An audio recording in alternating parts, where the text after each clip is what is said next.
Welcome.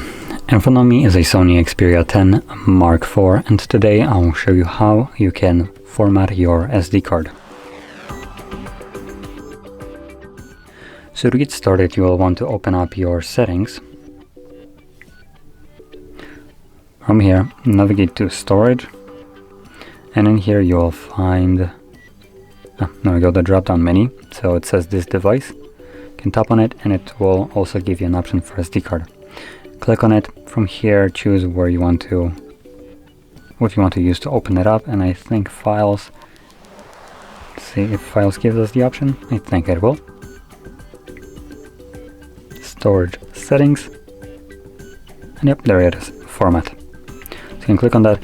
Once you click on format option, it tells us that formatting our SD card will remove all the data from it. So if you have anything on that card that you would like to keep, do make a copy of it before you begin, otherwise it will be lost permanently.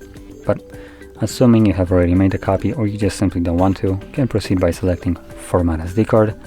This will begin the process, which only takes a couple of seconds and should be right about done. There we go. So once you see this, click on done, and that's it, you're finished.